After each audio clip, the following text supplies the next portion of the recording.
નમસ્તે મિત્રો, સ્વાગત છે તમારું આજના ફરી એક નવા વિડીયોમાં. તો આજે આપણે વિડીયોમાં વાત કરશું ગુજરાત રાજ્ય પોલીસ દળમાં વાયરલેસ વિભાગમાં વર્ગ 3ની પોલીસ સબ ઇન્સ્પેક્ટર વાયરલેસ તથા ટેકનિકલ ઓપરેટરની જગ્યાઓ માટે ભરતીની જાહેરાત કરવામાં આવી છે. તો આ ભરતીમાં કોણ ફોર્મ ભરી શકે, શૈક્ષણિક લાયકાત શું છે, પરીક્ષા ફી શું છે, સિલેબસ કઈ રીતનો છે અને ક્યાં સુધી ફોર્મ ભરાવાના છે તેની વિગતે આપણે આ વિડીયોમાં વાત કરવાના છીએ. તો મિત્રો વિડીયોને અંત સુધી જોતા રહેજો અને ચેનલમાં ન હો તો ચેનલને સબસ્ક્રાઇબ કરી લેજો. તો ચલો મિત્રો આપણે વિડીયોની શરૂઆત કરીએ. તો મિત્રો તમે અહીં સ્ક્રીનમાં જોઈ શકો છો ગુજરાત રાજ્ય પોલીસ દળ વાયરલેસ વિભાગમાં વર્ગ 3ની પોલીસ સબ ઇન્સ્પેક્ટર વાયરલેસ અને ટેકનિકલ ઓપરેટરની ખાલી જગ્યાઓ સીધી ભરતીથી ભરવા માટે ગુજરાત પોલીસ ભરતી બોર્ડ દ્વારા ફક્ત ઓનલાઈન અરજીઓ મંગાવવામાં આવી છે. જેમાં ફોર્મ ભરવાની આપણે શરૂઆતની તારીખની મિત્રો વાત કરીએ તો 9 જાન્યુઆરી 2026 ના 1 વાગ્યાથી ફોર્મ ભરાવાના શરૂ થઈ ગયા છે અને તારીખ 29 જાન્યુઆરી 2026 રાત્રિના 12 વાગ્યા સુધી તમે ઓનલાઈન અરજી કરી શકો છો. ફોર્મ ભરવાની વેબસાઇટની આપણે મિત્રો વાત કરીએ તો ઓનલાઈન જોબ એપ્લિકેશન system.gujarat.government.in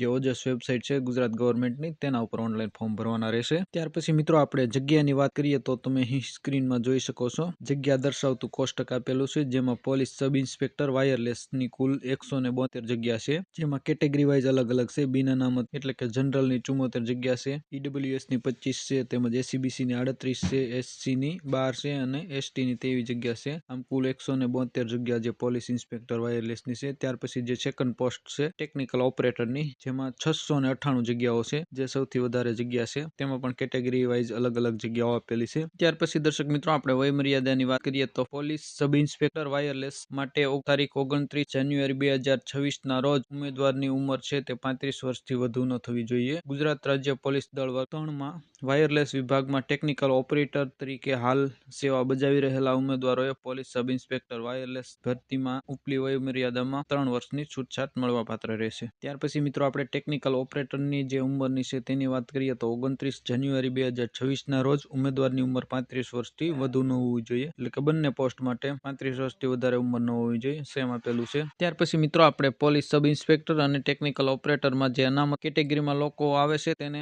ઉંમરમાં છૂટછાટ મળવાપાત્ર છે, તેની આપણે વાત કરીએ તો તમે અહીં સ્ક્રીનમાં મિત્રો જોઈ શકો છો. જેમાં જનરલ કેટેગરીની સામાન્ય મહિલા ઉમેદવાર છે તેમને 5 વર્ષની છૂટછાટ મળવાપાત્ર છે, તેમજ અનામત કેટેગરીના પુરુષ ઉમેદવારને 5 વર્ષની છૂટછાટ મળવાપાત્ર છે. ત્યાર પછી અનામત કેટેગરીની મહિલા ઉમેદવારને 10 વર્ષ, તેમજ જનરલ કેટેગરીની શારીરિક અસક્ષમ મહિલા છે તેમને પણ 10 વર્ષની છૂટછાટ, પરંતુ વધુમાં વધુ મેક્સિમમ 45 વર્ષની છૂટછાટ મળવાપાત્ર છે. ત્યાર પછી દર્શક મિત્રો આપણે પોલીસ સબ ઇન્સ્પેક્ટર વાયરલેસ અને ટેકનિકલ ઓપરેટર માટે શૈક્ષણિક લાયકાતની આપણે વાત કરીએ અભ્યાસક્રમની. તો કયો તમે અભ્યાસ કરેલો છે તે વ્યક્તિ આમાં ફોર્મ ભરી શકે તેની વાત કરીએ તો પોલીસ સબ ઇન્સ્પેક્ટર વાયરલેસ તથા ટેકનિકલ ઓપરેટર ભરતીના નિયમ મુજબ શૈક્ષણિક લાયકાત જે સ્ક્રીનમાં આપેલી છે, pass a bachelor degree in engineering એટલે કે તમે બીટેક એન્જિનિયરિંગ કરેલું હોવું જોઈએ, જેમાં ટેકનોલોજી ઇન ઇલેક્ટ્રોનિક્સ એટલે કે ઈસી કરેલું હોવું જોઈએ અથવા ઇલેક્ટ્રોનિક્સ કરેલું હોવું જોઈએ અથવા ઇલેક્ટ્રોનિક્સ એન્ડ કમ્યુનિકેશન કરેલું હોવું જોઈએ અથવા ઇલેક્ટ્રોનિક્સ એન્ડ ટેલિકમ્યુનિકેશન કરેલું હોવું જોઈએ અથવા ઇલેક્ટ્રોનિક્સ એન્જિનિયરિંગ અથવા ઇન્ફોર્મેશન ટેકનોલોજી અથવા ઇન્ફોર્મેશન એન્ડ કમ્યુનિકેશન ટેકનોલોજી અથવા કોમ્પ્યુટર એન્જિનિયરિંગ અથવા computer science minimum 4-year course obtained from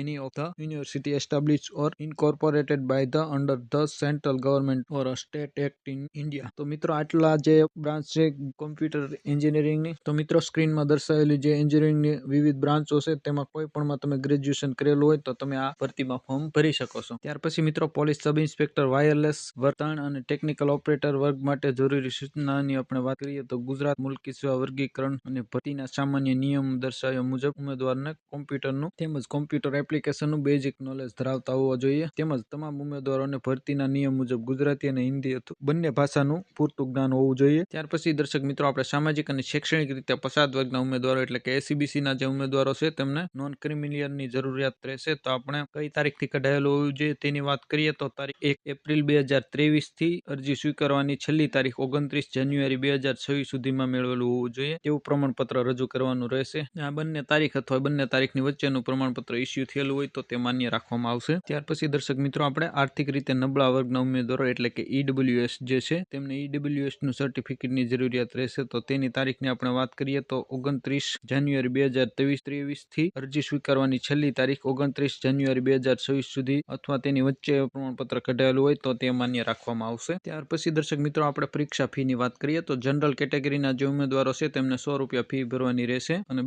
બેંકનો જે સર્વિસ ચાર્જ છે તે ભરવાનો રહેશે. એના સિવાય EWS, schedule caste, schedule tribal તેમજ social and economically backward class એટલે કે એસીબીસી, બક્ષી પંચના તથા દિવ્યાંગ તથા માજી સૈનિક ઉમેદવારોએ કોઈ ફી ભરવાની રહેતી નથી. મિત્રો ખાસ નોંધ લેજો, ફી ફક્ત ઓનલાઈન જ ભરવાની રહેશે. પોસ્ટ ઓફિસ કે બેંકમાં ચલણ કે રોકડેથી ફી ભરી શકાશે નહીં. ત્યાર પછી દર્શક મિત્રો આપણે પરીક્ષા પદ્ધતિની વાત કરીએ તો પોલીસ સબ ઇન્સ્પેક્ટર, વાયરલેસ તથા ટેકનિકલ ઓપરેટર વર્ગ 3ની જે પરીક્ષાના નિયમ પ્રમાણે તારીખ 3/10/2024 મુજબ લેખિત પરીક્ષા જે છે તે ઓબ્જેક્ટિવ એટલે કે એમસીક્યુ પદ્ધતિની રહેશે, જેમાં કુલ 200 ગુણ, 200 પ્રશ્ન અને સમય 3 કલાકનો રહેશે. ત્યાર પછી દર્શક મિત્રો જે એક્ઝામ છે તેની પેટર્નની વાત કરીએ તો એક્ઝામનું પેપર છે તેમાં 2 પાર્ટ પાડવામાં આવ્યા છે, જેમાં પાર્ટ એ છે તે 80 માર્કનો રહેશે અને 80 ક્વેશ્ચન રહેશે અને 80 માર્ક રહેશે, જેમાં મિનિમમ 40% માર્ક લાવવા ફરજિયાત છે તો તે ક્વોલિફાય ગણાશે. જેમાં આપણે વિષયની વાત કરીએ તો રીઝનિંગ એન્ડ ડેટા ઇન્ટરપ્રિટરના 25 ક્વેશ્ચન રહેશે અને 25 માર્ક રહેશે. ત્યાર પછી ક્વોન્ટિટેટિવ એપ્ટિટ્યુડ એટલે કે ગણિતના 25 ક્વેશ્ચન અને 25 માર્ક રહેશે. ત્યાર પછી છે કોન્સ્ટિટ્યુશન ઓફ ઇન્ડિયા એટલે કે ભારતનું બંધારણ, તેના 15 માર્ક અને 15 ક્વેશ્ચન રહેશે. ત્યાર પછી કરંટ અફેર એટલે કે વર્તમાન પ્રવાહ અને જનરલ નોલેજ જીકેના 15 ક્વેશ્ચન. આમ કુલ 80 પ્રશ્ન અને 80 માર્ક રહેશે પાર્ટ એમાં. ત્યાર પછી મિત્રો આપણે પાર્ટ બી ની વાત કરીએ તો પાર્ટ બી માં કુલ 120 માર્ક રહેશે અને